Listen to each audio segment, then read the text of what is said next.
Capricorn, hello. Ito yung reading nyo for the 30th of January. January 15 to 21, Capricorn.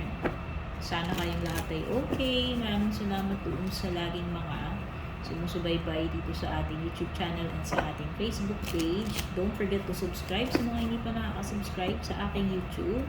Like and follow mo rin po yung ating Facebook page. And regarding personal readings, mag-message directly po kayo sa aking Purple Team Facebook page. Ayan. Kunin muna natin yung overall energy mo. Capricorn. Pasensyahan nyo ni aking setup kasi ako ay nasa remote place. This is temporary. Overall energy mo for the 3rd week is the 2 of Swords. Ano ang ibig sabihin? Pwedeng nako-confused kayo right now.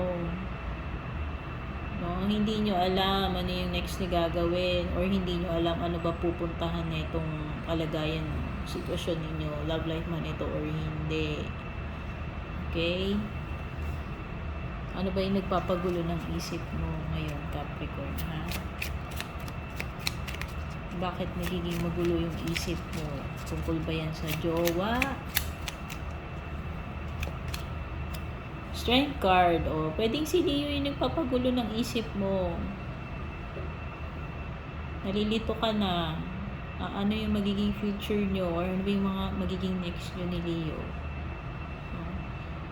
Hindi mo na alam kung ano yung susunod na kabanata, o diba? Kung another indication nito, pwedeng may mga difficult situation kapag dadaanan niyo yung 3rd week na kailangan mo ng inner strength. No? Yun lang na may ibig sabihin nito. Okay? Capricorn, yung tipong kailangan mong magpakatatag, lakasan yung loob mo, ma-endure yung difficult situation. May mga you have to learn the hard way. May mga mahirap na process or pagdadaanan ka ngayon 3rd week. Matututo ka the hard way. Yun yung nafe-feel ko dito with the Hierophant. No? Kung ano man itong encounter mo, this will teach you a valuable lesson. Capricorn. Importante na tuto ka. Importante na survive mo with the Strength card and the Hierophant. Kapupulutan mo ng aral for sure. Queen of Swords, pwedeng may Gemini, Libra, Aquarius. To be specific, strong energy ng Libra. You have to be strong talaga. Tingnan yung cards mo. You have to be strong. Kasi, Queen of Swords is a strong person. A strong woman.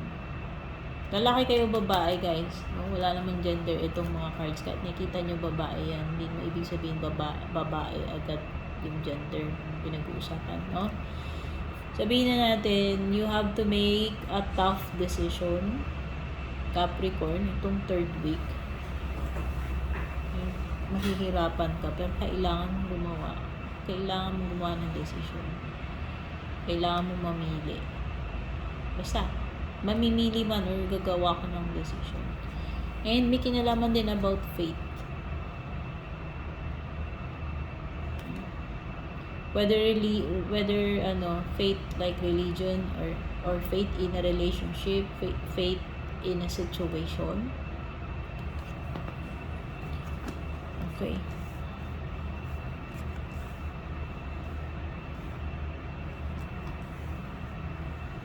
Excuse me lang sa ating setup. Huwag kayo magugulat kung maingay yung sasakyan dito sa malapit sa main road. King of Cups. So, meron ding water sign, Capricorn. Siguro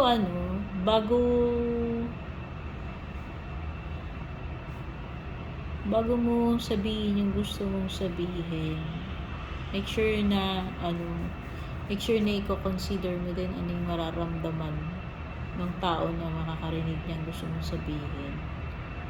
Okay?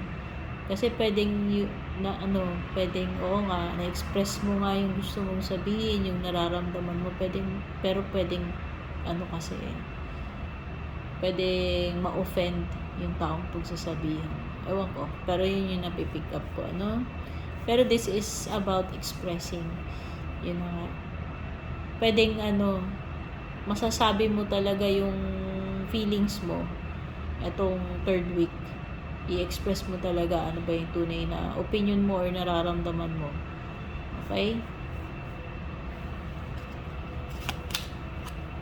Page of Swords.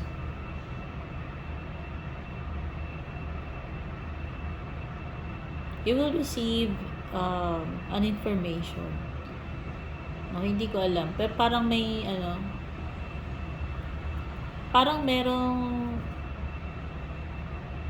someone na nag-i-spy,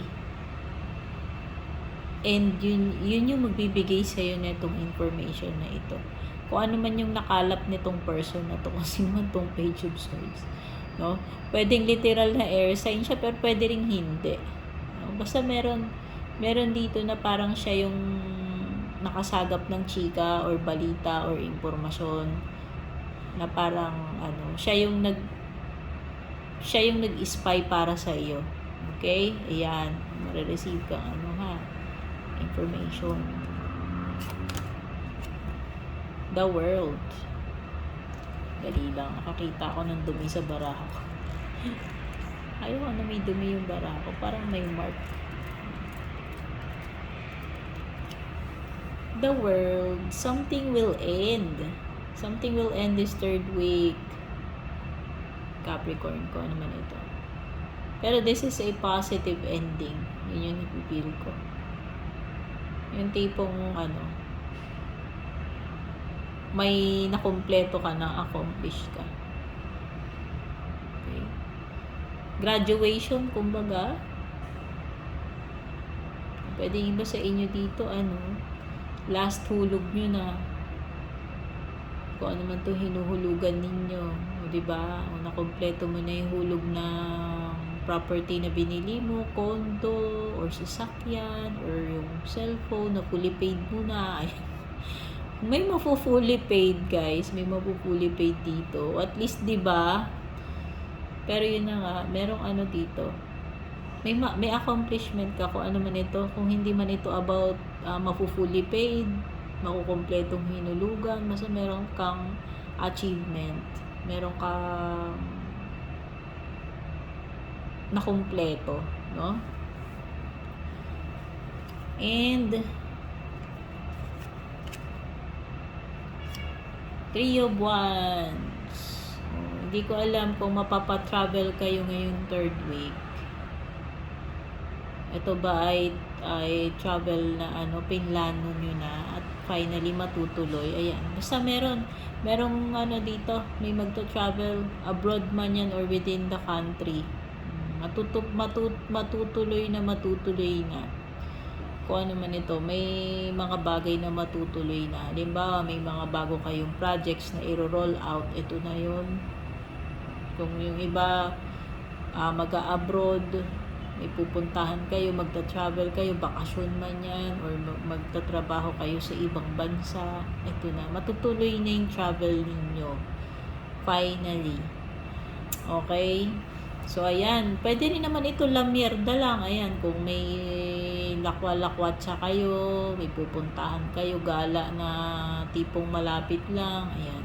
Matutuloy yan, dear. Kung ano man ito, basta matutuloy na. Kung ano man yung matutuloy na yan, Capricorn. Okay, Capricorn, ito yung mga nakuha ko dito sa iyong third week ng January 15 to 21. Thank you so much for being here. Good luck, God bless. Kita-kits sa ating next reading.